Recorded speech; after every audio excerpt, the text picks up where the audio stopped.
everyone, I'm Brad and this is Watch, Rate, Heart, and it's Friday, which means it's time for the watch list. It's where I discuss the films I've watched and my feelings about them. And this week, look, yeah, I know what you're about to say. Brad, didn't you already do a video in November talking about films from the Criterion Collection? And you would be right there, viewer, and I am doing it again! And I will do it again another time, because there are so many different and interesting films in the Criterion Collection that it's fairly easy to make a video of films from the Criterion Collection. You know the score at this point. I have 4 movies from the collection that I am reviewing, so let's just get it started.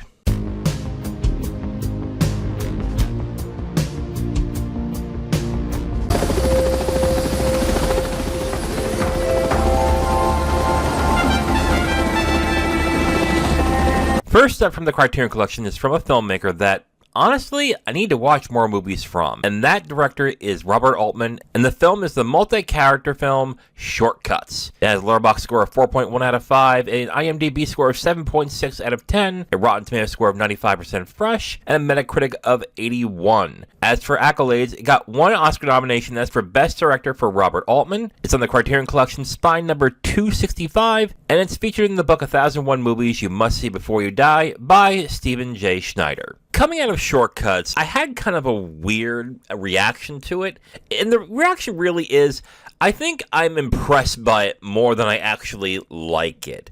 The film is basically about self-centered, irresponsible people, with maybe the exception of one couple in this film. It really is a film about irresponsibility and how people get away with it, despite our society saying that they abhor people who are irresponsible. I think it's surprising how well the story flows throughout the entire film. There are really no parts of the film where I was confused or I was kind of like, where is this going? Just the absolute flow of the film works outstandingly. And I think that's a testament not only to Robert Altman as a director, but also the editor of the film. Like, to edit this film and make it flow so well is really a skill that I think should be talked about more. But it seems like Altman gets all the credit for this film. But honestly, as much as I'm impressed by how well the film flows and how the film isn't boring or confusing at certain points, I honestly didn't feel much for any of the stories of the film. I didn't think they were bad, but they weren't all that deep or thoughtful. They weren't all that interesting. They were fine. They were interesting enough to be entertained while watching it, but I was a little surprised that I just came out of all those stories going, I could really care less about any of them. Like, I don't hate any of them, but I'm not really bowled over by them. Like, I will honestly probably forget about this film in a week or two and forget completely that I have watched it. And that's basically it with Shortcuts.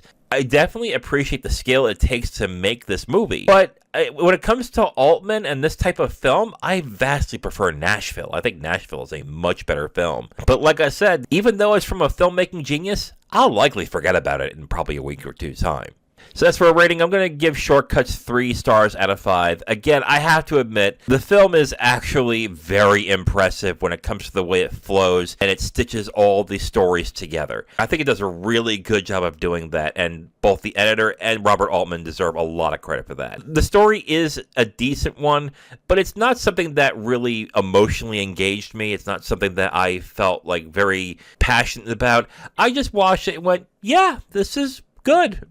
That's basically it. It kind of left me at a mid-tone, I guess, where I was watching it and going, yeah, this is good. Like, it's not great, but it's good. But like I said in the beginning, the stories are fine, but I feel like I'm impressed by the film more than I am actually enjoying it.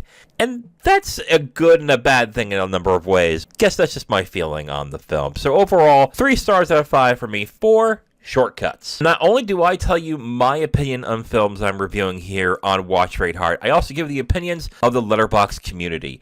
And let's start with Mayrav Estrin. Mayrav gives it 4.5 stars out of 5 with a heart, and Mayrav says, Los Angeles always seems to be waiting for something, dare I say, apocalyptic to happen. These characters are more than characters, they are people. People who are disconnected from themselves, yet intertwined to each other, like the sprawling hills and highways of LA.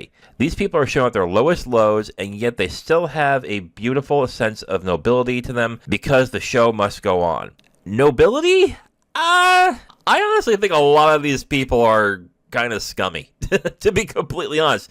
Especially the men in the film. With the exception of maybe one guy in the film. one guy. It seems like every character in this film is a display of skirting their responsibilities both civically and personally. And I find a lot of them to be distasteful in a lot of ways. I just came out of this film going, there's a lot of not good people in this film. But and you can have that in this type of film. I don't see the nobility that Mayrav sees in this film. I just see a lot of people who just are miserable people, essentially, and in different degrees. That's just what I say. This next review is from Josiah Morgan. Josiah gives it 4 stars out of 5, and Josiah says, breaking news, person compares film with intertwining stories to Magnolia. I feel called out by Josiah a little bit here. That's like the first thing I was thinking about when watching this film. Oh, so that's how PTA got the idea for this. Huh.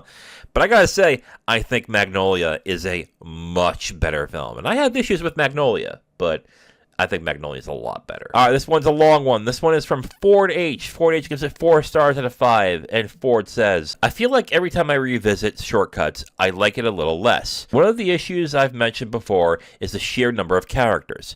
The ensemble itself is impressive, but some of the characters aren't especially compelling or well utilized, and they take up space that could have gone to the stronger threads. See, that seems to be a problem with a lot of ensemble films that do this. They have these large, sprawling casts. There's always a few stragglers that you look at and go, man, that could have been cut. Like, is that really necessary? As much as Lily Tomlin's character is the reason why the plot moves forward, I think just having that character just be an off character that you don't see at all anymore, like you don't see period, would have been better than to have him concentrate on his dickhead husband and her life in that trailer park. So that would be me, at least. And there are others too. I do kind of agree with Ford on that one.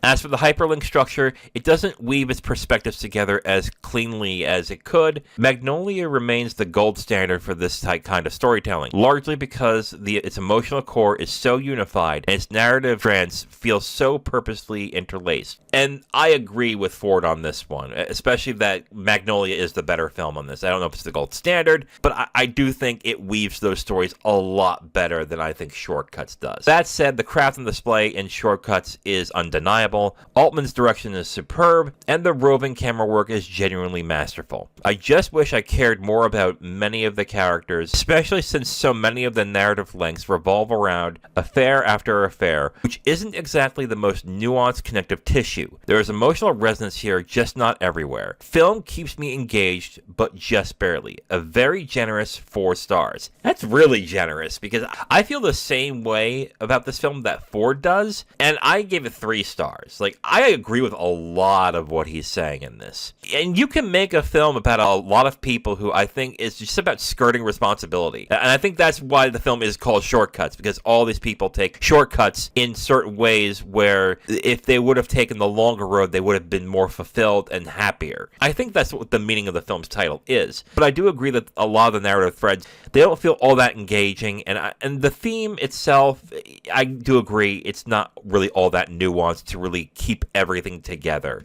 I do agree a lot with Ford on this one. And this final review is from Will W. Will gives it 3.5 stars out of 5 with a heart. And Will says, this has ambitious filmmaking and ensemble cast, strong early PTA vibes. By all means, it has the ingredients to be a great film. It just doesn't totally resonate with me for some reason. And I am exactly there with you, Will. There's also something simultaneously going on in my mind that finds this very compelling. I don't know which feeling to feel. And I'm right there with you, Will. I watch the film being more and more impressed by it than really find it compelling or interesting. Honestly, I think if you are a cinephile or a film buff or a film lover, you're going to be in that same boat. And you may actually love this film, but if you're not, I think you're going to be absolutely bored to tears by it and be like, what the hell? Why is it going back and forth and da-da-da-da-da? Again, the film is very impressive on a technical and structured sense, but story-wise, it's fine, but it just doesn't resonate at all, and I agree with Will on that entirely. So in review, Shortcuts is a decent story that just does not resonate. It impresses more on a structural basis than it really does entertain at all. I would say if you're an Altman fan and you haven't seen it, you should see it. But again, it's more impressive than it is entertaining in the end. And that's why I give it 3 stars out of 5. I couldn't. I was too upset, see. They wanted me to look at you. They wanted me to hold you, but I couldn't. I just couldn't.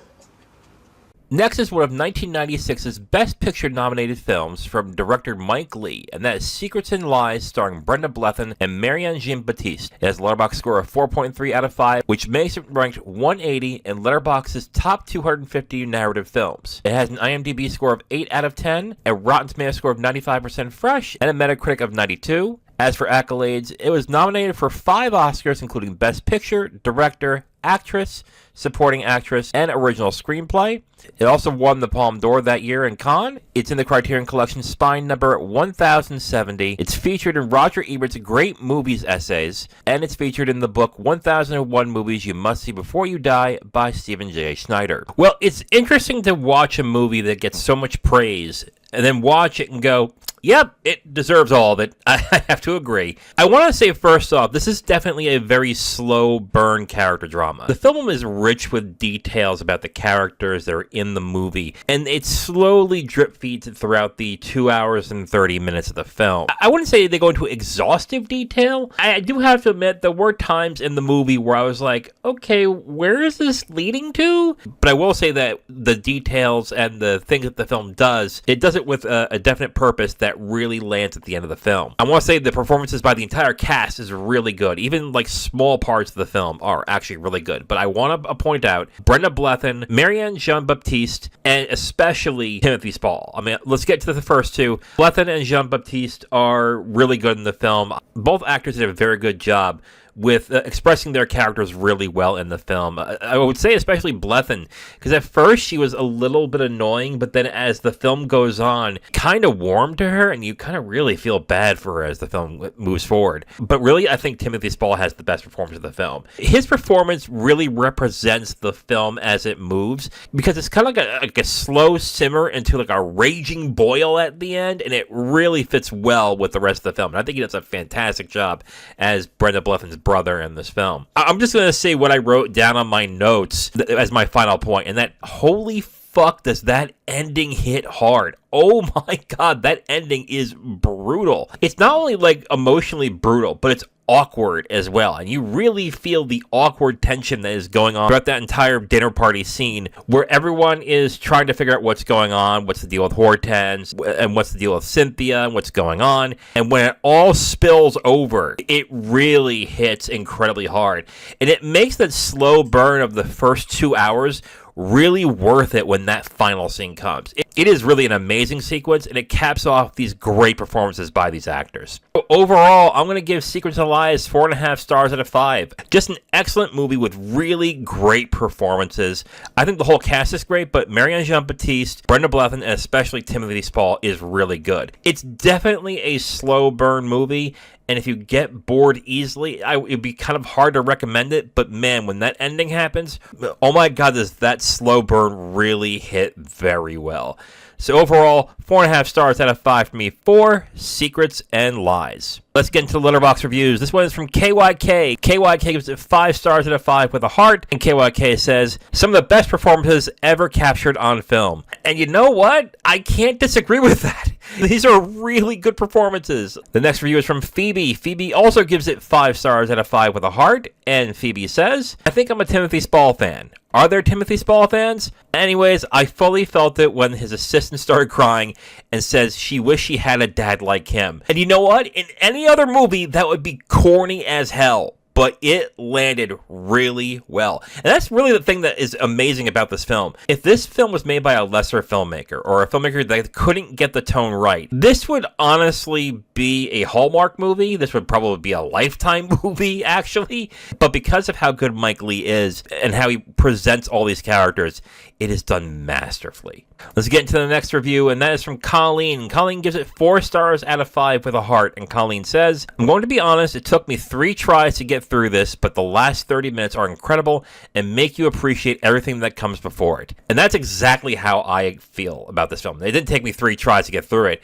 There were points in the movie where it was going by a little too slow, and I'm like, oh, I don't know if this is going to really hold up, or it started to drag a little bit, but really, when those last 30 minutes hit, it is worth it, and it really lands incredibly well. And this last review is from Silent Dawn. Silent Dawn gives it 5 stars out of 5 for the heart. And Silent Dawn says, seems to me, at least at first glance, that this is a clear example of a miracle ensemble cast and one of the great displays of dramatic acting in cinema history. Even the one-scene supporting players like Leslie Manville as the social worker and Ron Cook as Stewart are hitting grand slams. I actually agree with that. Even like the very small roles seem to have a resonance and power to them that I was not expecting. Mike Leigh's emotional authenticity is central to the film's success, but even more vital is the unpredictable trajectory of these moments. Moved to tears throughout. And I think it's that unpredictability that really lands that power at the end of the film. Because you know something bad is about to happen, but you don't know exactly how bad it's going to be and how the reactions are and how brutal it's going to be. And I think that is what makes that final scene, that final 30 minutes, really click hard. But in review, there really isn't much to say about Secrets and Lies. It has great performances. The last 30 minutes are incredible in the film. And it's a slow burn that really works if you really like character drama. So if you can hold on and watch this film, it is definitely worth the 2 hours and 30 minutes. So yeah, if you have not seen Secrets and Lies, definitely worth a shot. I would highly, highly recommend it. How can you love a word? You cannot love words. You cannot be in love with a word. You can love another human being. Well, if there is one director that is known for his uplifting, life-affirming stories, it's definitely not Lars von Trier. So let's depress ourselves horribly with his 1996 film Breaking the Waves, starring Emily Watson and Stellan Skarsgård. It has a Letterboxd score of 4.1 out of 5, an IMDb of 7.8 out of 10, a Rotten Tomatoes score of 84% fresh, and a Metacritic of 82. As for accolades, it was nominated for Best Actress. It's in the Criterion Collection Spine number 705, and it's featured in the book 1001 Movies You Must See Before You Die by Stephen J. Schneider. Before I watched Breaking the Waves, I knew what I was walking myself into. I know that Lars von Trier is a very nihilistic director who really just, I guess, makes you feel sad and depressed when you're watching it. So I was prepared for that when I walked in. But what I honestly have a problem with this film is, what was the point of all that grief, that sadness, that despair? Because it feels like to me that there really wasn't much of a point other than to be nihilistic. Before I get really into my grievances with the film, I do have to say that Emily Watson and Stellan Skarsgård gives really good performances. Emily Watson is amazing in this movie. She's really good. And she really gives her all to this film. And the visuals as well are great, especially in the chapter inserts. I also say the music in those chapter inserts are also really good. A lot of happy pop tunes, which I thought was really weird, but they really worked well. I gotta admit, at no point was I bored or uninterested. I just got to a certain point where I was really wondering, okay, is there a point to all of this? Is there a point to why? Does Lars von Trier have a point as to why he is doing any of this? I get some of the themes he was going for, but it just really felt like I was watching a film that just wanted you to be sad. It just wanted you to be depressed. It just wanted you to feel despair.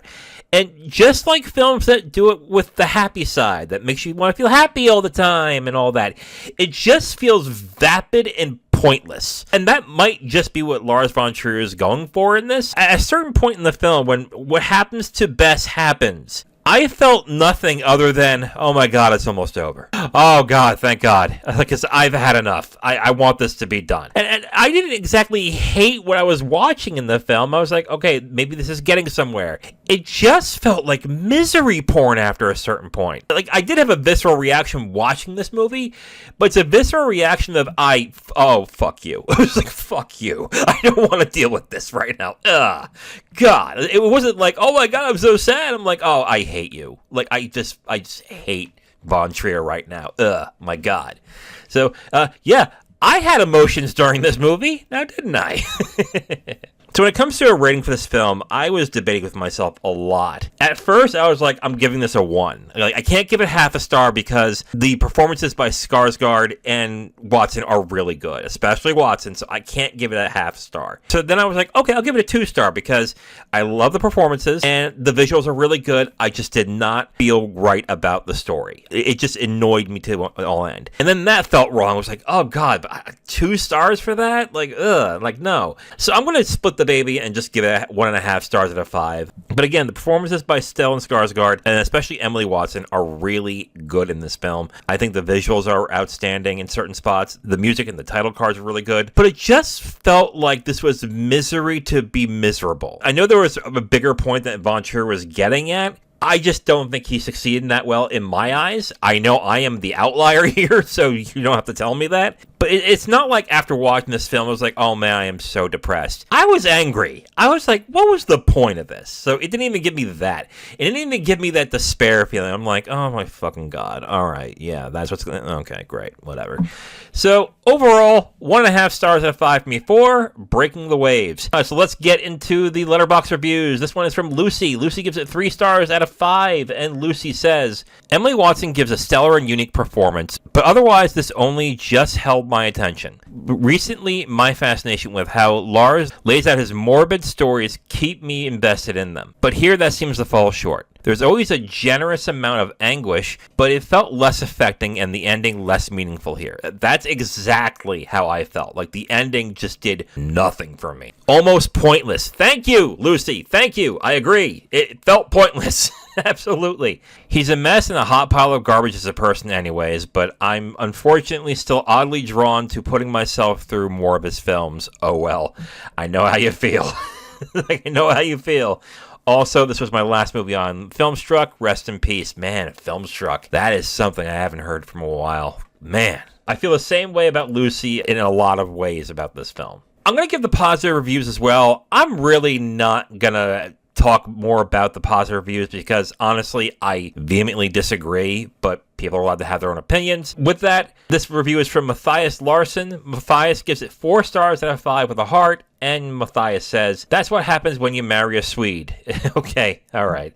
Yeah, as expected, the film is pretty fucked up. I love the camera work. That Dogma 95 cinema verite style of filmmaking is incredible. I actually agree with that. It's really good looking.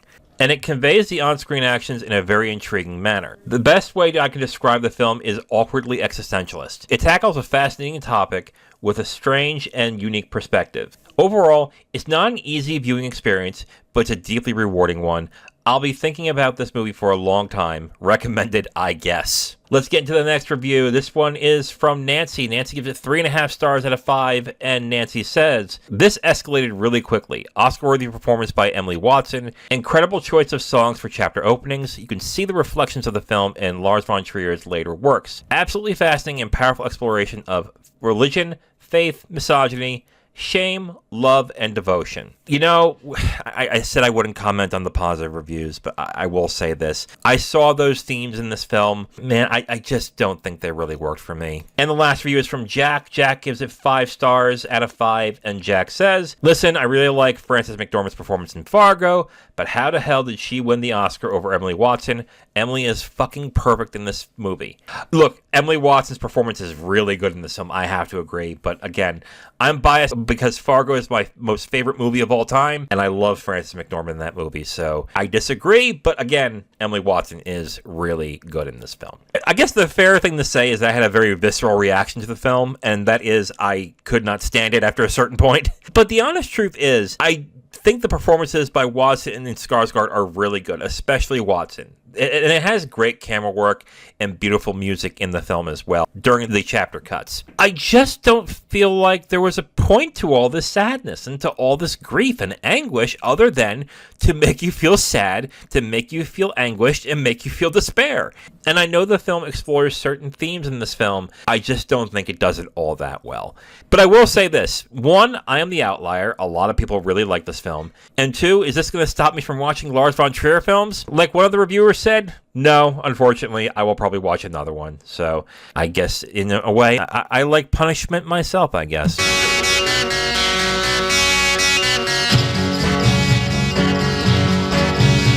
And finally, we have a film from someone who's kind of a staple from the Criterion Collection, and no, it's not Wes Anderson, or Akira Kurosawa, or Federico Fellini. It's Steven Soderbergh and his not really talked about anymore film, Schizopolis. It's got a Letterboxd score of 3.5 out of 5, an IMDb score of 6.7 out of 10, it's got a Rotten Tomatoes score of 68% fresh, and a Metacritic of 44. Wow, that's pretty low. Damn. As for accolades, it's on the Criterion Collection, and it's spine number 199.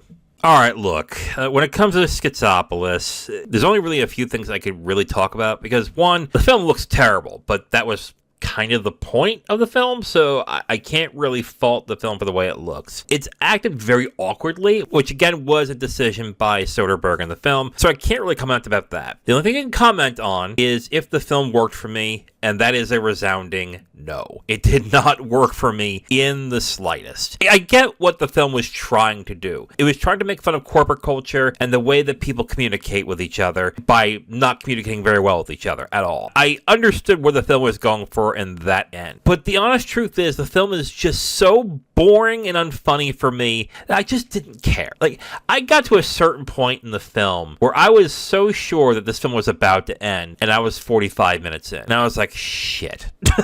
Like, oh no. And the film never got interesting at all. Like, let me put it this way, okay? When I get to a point where I'm looking at my phone and wondering, did I order what I need to order off Walmart? Do I have to take my medicine right now? When I'm doing that when the movie is still going, and that just means the film is completely uninteresting to me. And I know some people do like this film, and they think it's funny, they think it's brilliant in a way. I don't think it's any of it. I think this film is just a complete bore and a waste of time. For me, at least. I know others are going to think otherwise. So with that, there's only one rating to give it, and that is a 0.5 star out of 5. Man, did I not like Schizopolis at all. I found it boring, found it unfunny, and even though I got what it was trying to say, I think it just did it in such an uninteresting way. It just got to a point where I was like, man, I really do not want to watch this. I rarely ever feel that way about watching a film. Most times, even when the film is bad, I still want to watch it. I was waiting for the minutes to tick down for this film to end. That's how much I did not like Schizopolis. So overall,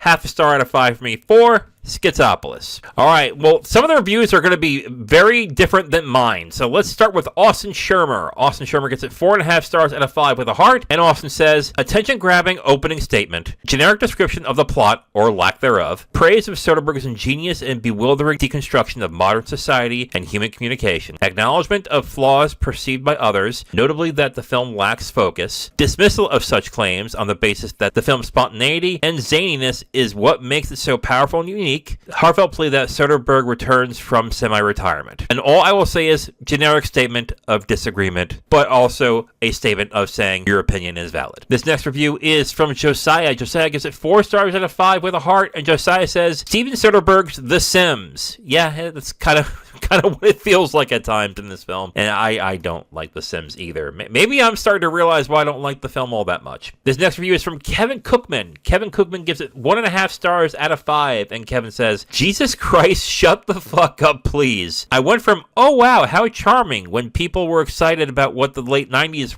would bring the cinema to, yep, let me off this plane, as soon as Soderbergh returns home and greets his wife with generic greeting. Great, you did it. You created the ultimate satire. Please clap. Inspired the worst of Miranda July's techniques.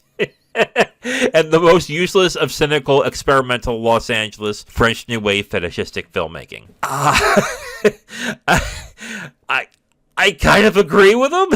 It's not the ultimate satire. I think it's just lazy satire, to be completely honest. But anyway, we can have our opinions, even though I think Cookman is right. And this last review is from Maggie X. Maggie X gives it 4 stars out of 5 with a heart. And Maggie X says, this film is like deliberately slamming your head against a wall, but having a sense of humor about it. I agree with one part of that statement.